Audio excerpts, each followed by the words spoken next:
The scene opens with the swarming crowd of reporters, eagerly waiting at the Hunter Association's rank evaluation building. They're buzzing with excitement over Lee Min-sung, who has been flexing about his upcoming rank as an A-rank hunter. Choi and Beck, who make their entrance into the scene. The reporters assume they're there to recruit him, but Beck quickly brushes off the notion, claiming he's never heard of the guy. Choi, on the other hand, reveals that Min-sung has already signed with the Fiend Guild. Beck brings up the recent A-rank dungeon that nearly escalated into an S-rank crisis, with Choi shrugging it off as trivial compared to the White Tiger Guild's disastrous situation at the Red Gate. They continue discussing Jin-woo's role in resolving the issue, both men eager to recruit him, sparking a rivalry between them. Just as tensions rise, a voice interrupts, asking if they're squabbling over Lee Min-sung, which they both vehemently deny. Meanwhile, Jin-woo, who's just arrived for his own reassessment, wonders what all the commotion is about. As Min-sung continues his press conference, confidently announcing his decision to join the Fiend Guild, he declares that he already knows he'll be an A-rank hunter. With an air of arrogance, he insists that his scandals will soon be forgotten, and he's ready to fight magic beasts. Meanwhile, Jin-woo tries to make his way into the building, only to be stopped by Min-sung's guards, who refuse him entry until the press conference concludes. Just as things are about to get more chaotic, Gunny bursts in, introducing Jin-woo as his guest and scolding the press conference for its timing. He pushes past the stunned Min-sung and Jin-woo enters the building, his presence now the new center of attention. Min-sung, still seething with frustration, tries to force his way into the association, only to be intercepted by Jin-chul, who tells him to wait as other reassessments are already in progress. Meanwhile, inside the evaluation room, Jin-woo is greeted by Choi and Beck, who are anxiously waiting for his reassessment. The assessors ask Jin-woo to demonstrate his abilities, and he casually summons a shadow soldier. The assessors, unimpressed, ask if that's his only ability, to which Jin-woo replies that it's just the beginning. With a confident smirk, he summons his entire army of shadow soldiers, stunning everyone in the room. Choi and Beck are in awe, realizing that Jin-woo's power might surpass even their own. The evaluation concludes, and Jin-woo is granted the prestigious S-rank hunter title.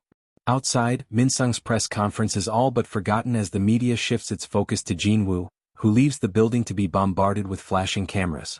Meanwhile, back at the association, both Choi and Beck are eager to recruit Jin-woo, but he walks past them uninterested, and insists he has other matters to attend to. As Jin-woo leaves, reporters swarm him, their cameras flashing wildly. Song and Gina, watching the news, are shocked to learn that Jin-woo is now an S-rank hunter.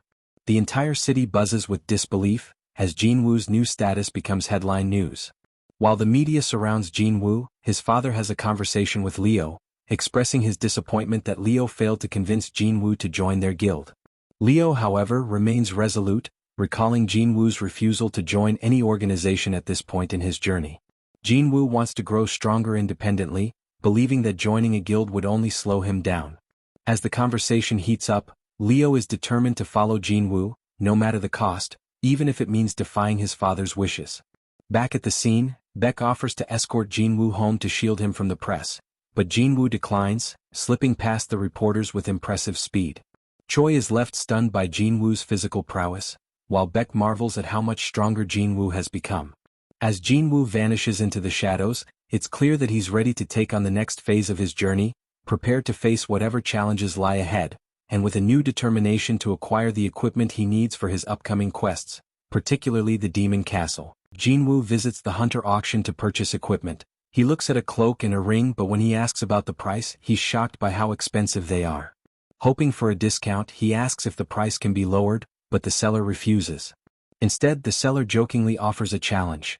If Jin-woo can break the reinforced magic glass, he can take any item for free.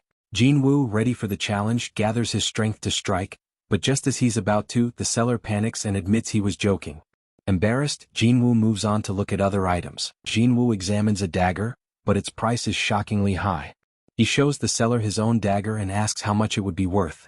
The seller estimates it at no less than 100 million gold, a number that leaves Jin-woo speechless.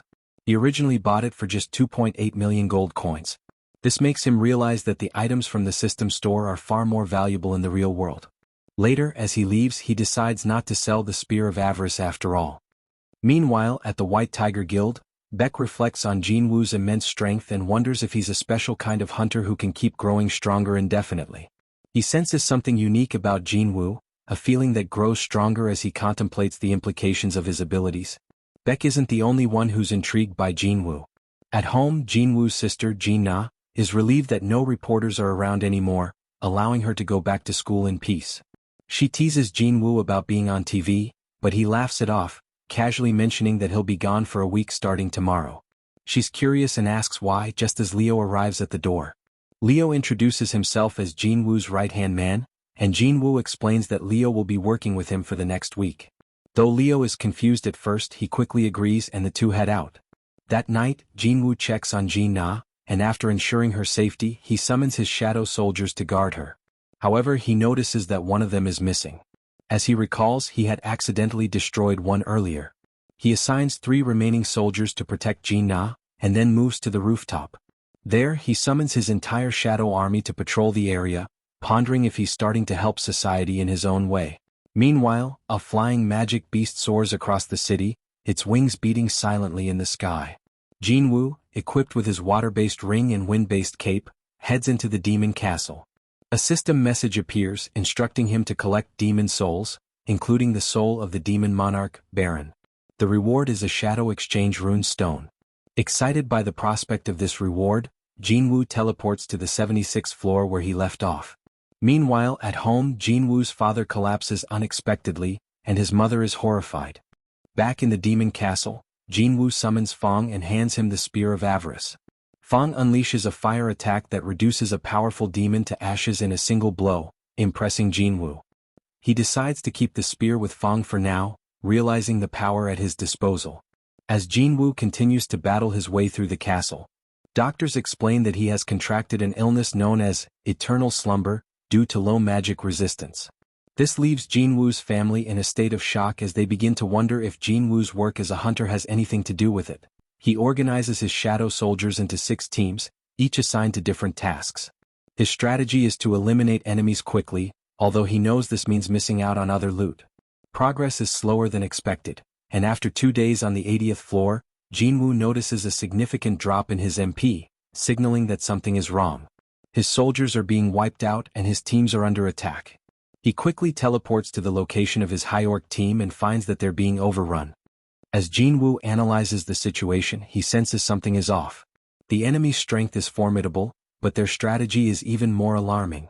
He decides it's time to intervene and takes action, saving one of his teams from a group of demons. He's determined to figure out who's behind these attacks, knowing that he's facing an opponent unlike any other.